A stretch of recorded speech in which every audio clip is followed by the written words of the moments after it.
আল্লামা নজরুল ইসলাম কাসেমি, হযরত মাওলানা নজরুল ইসলাম কাসেমি এমন কোনো আলেম না যাকে সবাই চেনে বিপ্লবী বলে বা সবসময় গরম কথা বলে সবার কলিজে আঘাত করে, এমন না। বরং যুবকদের ভেতরে দ্বীনের মেহনত করে, আল্লাহর বান্দাদেরকে জাগানোর চেষ্টা করে।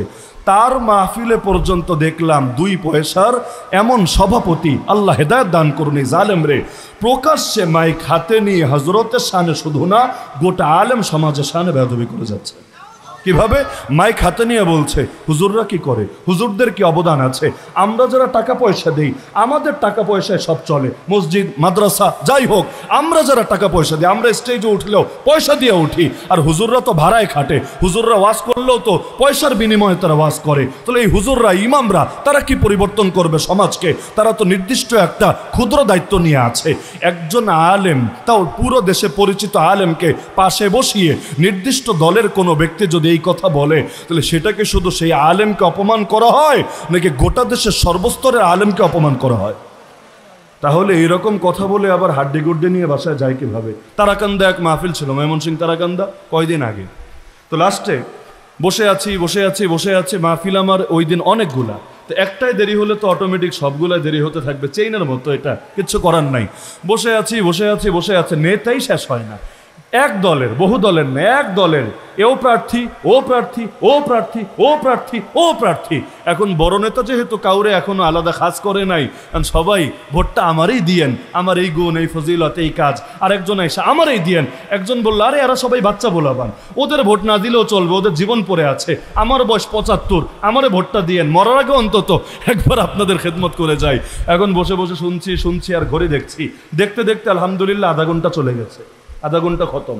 মাহফিলের সভাপতি ছিলেন বড় এক আলেম, রাগ করে চলে গেছেন। পাবলিকও এক পর্যায়ে শুরু করলো গালাগালি, সবাই দাঁড়ায় গেল, একদম নেতার বয়ানের মধ্যে এমন গালা শুরু করলো, কিছু মানুষ হাঁটা শুরু করলো।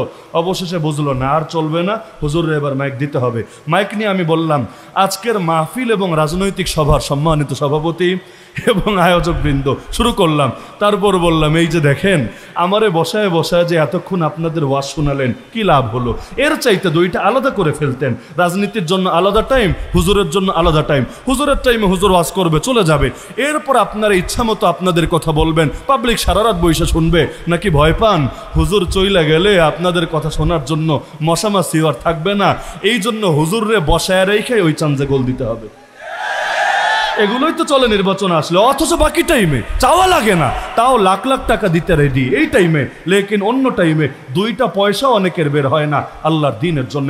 2-1জন মনে মনে ভাববে যে হুজুর বেশি বাইরেন না, বলেন বাকিটা টার্গেটে থাকবেন, কিন্তু অধিকাংশই চেঞ্জ হয়ে গিয়েছে। তাহলে বিজয়ের হালতটাই এমন।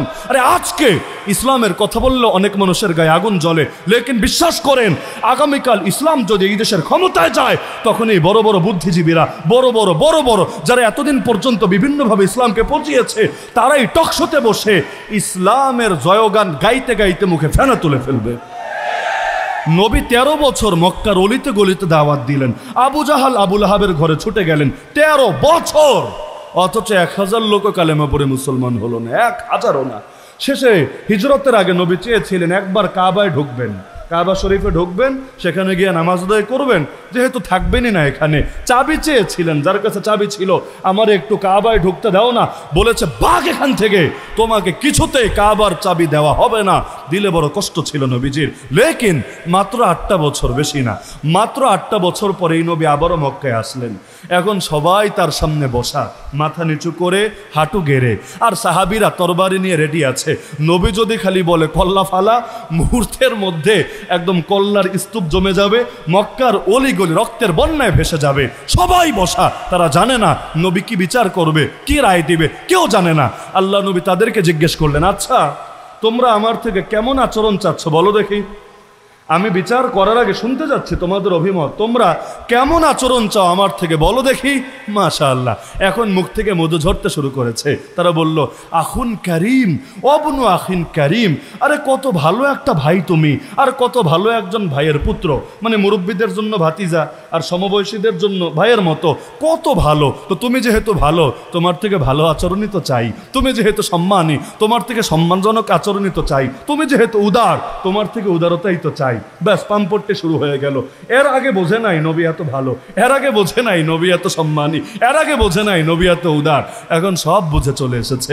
আল্লাহ রাসূল বলেন, আচ্ছা ঠিক আছে যাও, আমি তোমাদেরকে সে কথাই বলবো আমার ভাই ইউসুফ তার সৎ ভাইদেরকে যে কথা বলেছিল। কি কথা?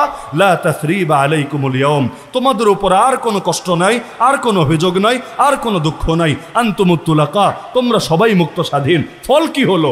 আগে দুয়ারে গিয়ে গিয়ে আয়াত শুনিয়েছেন, হাদিস শুনিয়েছেন, ওয়াজ করেছেন, তাবলীগ করেছেন, নসিহত করেছেন, কিন্তু 1000 লোক কালেমা পড়ে মুসলমান হয় নাই। লেকিন এবার আল্লাহ নবী খালি মাফ করেছেন, মাফ। এমন কোনো ঘর বাকি নাই যেই ঘরের লোকেরা 2-4 জন হাতে গোনা বাদে অধিকাংশই কালেমা পড়ে মুসলমান হয়ে যায় নাই। তাহলে কি বুঝলেন? এখানে বিজয় আসলে অটোমেটিক বুঝে আসে, কিন্তু বিজয় আসবে কিভাবে? আমরা নীরব থাকলে বিজয় আসবে, আমরা মুখের মধ্যে তালা মেরে রাখলে বিজয় আসবে। সুতরাং আপনাদের থেকে আমার একটাই চাওয়া, শ্রেষ্ঠ জাতি যদি হতে চান, কিয়ামতের দিন আগে আগে যদি জান্নাতে যেতে চান, একটা দায়িত্ব নিজেদের কাঁধে বুঝে নিতে হবে। সেই দায়িত্ব হলো অন্যায়ের ব্যাপারে জিরো টলারেন্সে আসতে হবে। যেখানেই অন্যায় সেখানেই প্রতিবাদে গর্জে উঠতে হবে।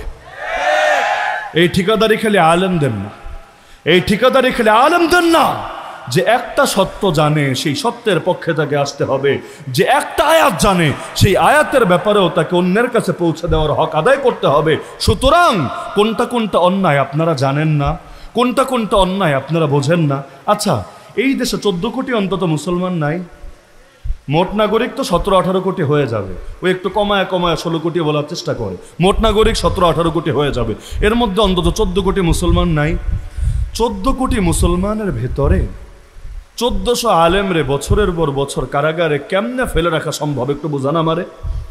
যদি আসলেই আলেমের প্রেম থাকতো, যদি আসলেই নবীর ওয়ারিসদেরকে মহাব্বত করতো, তাহলে 14 কোটির ভেতরে 1400 জনরে আলাদা করে নির্যাতন কিভাবে করতে পারলো? তার মানে বাকিরা সকলে মুখের মধ্যে তালা মেরে, হাতের মধ্যে একদম হাতটা খুলে দিয়ে নীরবে নিস্তব্ধে নিজের প্রাণ নিয়ে ফিকির করেছিল। না হলে সবাই যদি মরার জন্য ঐক্যবদ্ধ হতো, সবাই বেঁচে যেত। কিন্তু আমরা সবাই বাঁচার জন্য ঐক্যবদ্ধ হচ্ছি, এজন্য আমাদের কপালে মরা লাগছে। তাহলে থাকবেন এভাবে চুপচাপ বসে? আগামীর বাংলাদেশকে ইসলামের বাংলাদেশ বানানো লাগবে না? আরে লাগবে না, কি লাগবে না? 1757-তে ইসলামের আনুষ্ঠানিক পতন হয়েছে, আজকে না, 1757। দেখতে দেখতে 1857 গেল, 1957 গেল, এই 2057 বিশ্বাস করেন দেখতে দেখতে চলে আসবে। আর কত? 505 বছরে ইসলামী শাসন ছিল এই বাংলায়। 1252 থেকে শুরু, 1757-তে শেষ। সেই আদর্শ আবারও জিন্দা হোক, চান তো আপনারা? আরে চান তো আপনারা? মূল ফোকাস ঠিক রাখেন, দৃষ্টি এদিক সেদিক ঘোরায়েন না। মূল ফোকাস কেন বলছে জানেন? মাঝে মাঝে কষ্ট লাগে। কামের কাম বাদ দিয়া আকামে জড়ালে ভাই কষ্ট তো লাগারই কথা। এখন সবচাইতে বেশি জোর দেওয়া দরকার ছিল ঐক্যের ব্যাপারে, তাই না? সবচাইতে বেশি দিনের জন্য ঐক্য, খালি নির্বাচনে ঐক্য না। আরে নির্বাচন আজকে আছে কালকে নাই, নির্বাচন কি সারা জীবন চলে নাকি রে ভাই? লেকিন আমাদের ভেতরে ঐক্য যদি থাকে, কিসের নির্বাচন? প্রয়োজনে বিপ্লব করে হলেও, প্রয়োজনে বিপ্লব করে হলেও ইসলামরে ক্ষমতায় নেওয়া সম্ভব নাকি সম্ভব না? কিন্তু ঝামেলা কোথায়? অনেকে কষ্ট পাবেন তাও বলি, অনেকে দলের বাইরে কথা সহ্য করতে পারে না। দলের বাইরে কথা শুনলে মাথা ঠিক থাকে না। বিগত 1 বছরে ঐক্য নিয়ে কার্যকর প্রচেষ্টা কতটুকু হয়েছে, আর পিআর এই সেই এগুলো দিয়ে কি পরিমাণ সময় ব্যয় করা হয়েছে? পিয়ার না হলে নির্বাচন মানি না, পিয়ার না হলে জুলাই সনদ মানি না, পিয়ার না হলে কোনো কিছু হবে না। অথচ ঐক্য হলে পিয়ার লাগতো না। এমনি মানুষ অপেক্ষায় ছিল আলেমদেরকে, ইসলামপন্থীদেরকে ক্ষমতায় পৌঁছে দেবে। লেকিন এই সমস্ত ইস্যু এসে মাঝখানে ঐক্যটাও ঠিকভাবে হয় নাই। হয়েছে? হয় নাই। এখনো পর্যন্ত দলাদলি, কাদা ছড়াছড়ি সব ঠিকভাবে চলছে। মাঝখানে আজকে তো জুলাই সনদেও স্বাক্ষর হয়ে গেছে, হয় নাই? পিয়ার এসেছে? পিয়ার ছাড়াই তো ভাই সাইন দিয়ে দিলেন ঠিকই, অথচ 2 দিন আগে বললেন পিয়ার না হলে জুলাই সনদে সাইন দেব না, আইনি ভিত্তি না পেলে জুলাই সনদে সাইন দেব না।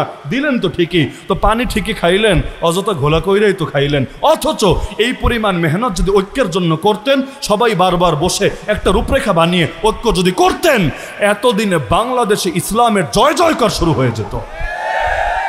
এখন তো মানুষের আশা ধীরে ধীরে কমে যাচ্ছে, বলে হুজুর আর আশা নাই, আপনারা এক হবেন না, আপনারা ঠিক হবেন না, আর আশা নাই। এখনো মানুষ কিন্তু অনেকে নিরাশায়, লেকিন আমি মনে করি এখনো যদি সবাই ঐক্যবদ্ধ হতে পারি, মানুষ কিন্তু ইসলামের পক্ষে আস্থা রাখবে ইনশাআল্লাহ। কে রাখবেন না? আপনারা রাখবেন না?